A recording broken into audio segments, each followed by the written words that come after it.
ಸ್ವಾತಂತ್ರ್ಯ ಉದ್ಯಾನವನದಲ್ಲಿ ತಾವೆಲ್ಲ ಹಿರಿಯರು ಸೇರಿಕೊಂಡು ಮಾವಳಿ ಶಂಕರಣ್ಣ ಅವರ ನೇತೃತ್ವದಲ್ಲಿ ತಮ್ಮ ನೇತೃತ್ವದಲ್ಲಿ ಕಾರ್ಯಕ್ರಮ ಯಶಸ್ವಿ ಮಟ್ಟದಲ್ಲಿ ನಡೆಸಿದ್ದೀರಾ. ಏನ್ ಹೇಳಕ್ ಇಷ್ಟಪಡ್ತೀರಾ ಸರ್ ಕಾರ್ಯಕ್ರಮದ ಬಗ್ಗೆ? ಸರ್, ಇದು ಸುಮಾರು ದಿನಗಳ ನಮ್ಮ ರಾಜ್ಯಾಧ್ಯಕ್ಷರ ಒಂದು ಕನಸಿತ್ತು ಸರ್. ಈ ಕರ್ನಾಟಕ ರಾಜ್ಯದಲ್ಲಿ ನಮ್ಮ ಸೂಚಿತ ಸಮುದಾಯಕ್ಕೂ ತಳಮಟ್ಟದ ಸಮುದಾಯಕ್ಕೂ ಈ 19 ಬೇಡಿಕೆಗಳನ್ನಿಟ್ಟು ಈ ಜನಾಗ್ರಹ ಸಮಾವೇಶದಲ್ಲಿ ಸರ್ಕಾರನ್ನ ಕಣ್ಣು ತೆರೆಸಂತ ಕೆಲಸ ನಮ್ಮ ರಾಜ್ಯಾಧ್ಯಕ್ಷರು ಮಾಡಿದ್ರೆ ನಮ್ಗೆ ಬಹಳ ಖುಷಿ ಆಗಿದೆ ಸರ್.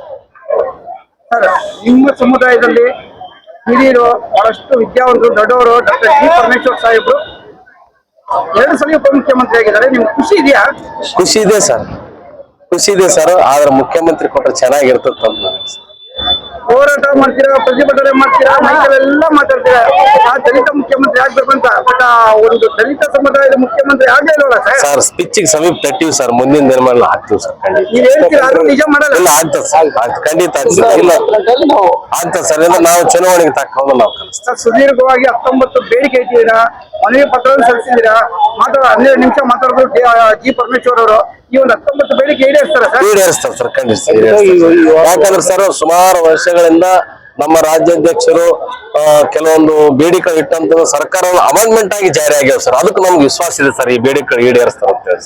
ನೋಡಿ, ಪಕ್ಕದ ರಾಜ್ಯದಲ್ಲಿ ಎಲ್ಲೂ ಯಾವುದೋ ದೇಶ ಇಲ್ಲ, ಪಕ್ಕದ ರಾಜ್ಯದಲ್ಲಿ ತಮಿಳುನಾಡಲ್ಲಿ ಒಬ್ಬ ಸಿನಿಮಾ ನಟ ವಿಜಯ್ ಅನ್ನೋ ಒಬ್ಬ ನಿಮ್ಮ ಸಮುದಾಯದನ್ನೇ ಕಾರ್ಪೊರೇಟರ್ ಆಗಿಲ್ಲ, ಏನೋ ಇಲ್ಲ, ಒಂದೇ ಸರಿ ಮುಖ್ಯಮಂತ್ರಿ ಆದ್ರು. ಆ ಒಂದು ನಮ್ಮ ಕರ್ನಾಟಕದಲ್ಲಿ ಯಾಕಾಗಲ್ಲ? ಕರ್ನಾಟಕದಲ್ಲಿ ಸುಮಾರು ನಾಯಕರಿದ್ದಾರೆ ಸರ್, ಅವರು ದಲಿತರು. ಹಾಗಾಗಿ ಸೀನಿಯರ್ಸ್ ನೋಡಿ ಕೊಡ್ತಾರೆ. ಈ ಸಾರಿ ಜಿ ಪರಮೇಶ್ವರ್ ಕೊಡ್ಬೇಕಾಗಿತ್ತು, ಮುಂದಿನ ದಿನವಾಗಿ ಕೊಡ್ತಾರಂತ ನಮ್ಗೆ ವಿಶ್ವಾಸ ಇದೆ ಸರ್.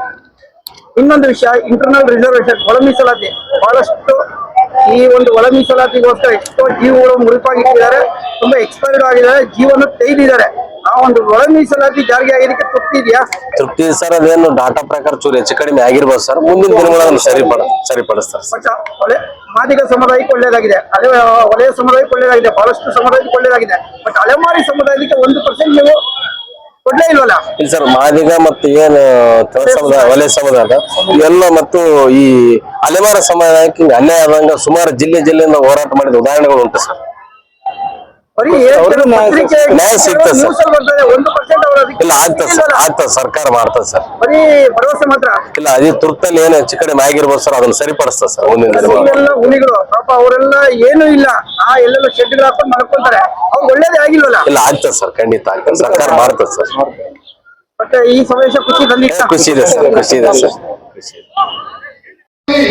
ನಾವು ನೋಡ್ತಾ ಹೋದ್ರೆ ಅದರಲ್ಲಿ 90 ಭಾಗ ಈ ರಾಜ್ಯದ ದಲಿತರು, ಆದಿವಾಸಿಗಳು, ಮಹಿಳೆಯರು ಮತ್ತು ವಿಶೇಷವಾಗಿ ಅಲ್ಪಸಂಖ್ಯಾತರ ಸೇರಿರುವುದನ್ನು ನಾವು ನೋಡಬೇಕಾಗ್ತದೆ.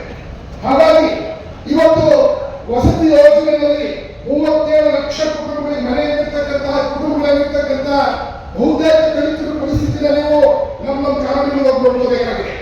ಯಾವುದೋ ಕಾರಣಕ್ಕೆ 20 ವರ್ಷ 30 ವರ್ಷ ದಲಿತ ಜನಾಗ್ರಹ ಸಮಾವೇಶಕ್ಕೆ ಇವಾಗ ನಮ್ಮ ರಾಜ್ಯ ನಾಯಕರಾಗಿರ್ತಕ್ಕಂಥ ಮಾವಳಿ ಶಂಕರ್ ಅವರು ಮಾತನಾಡಬೇಕಂತ ಕೇಳ್ಕೊಳ್ತಾರೆ.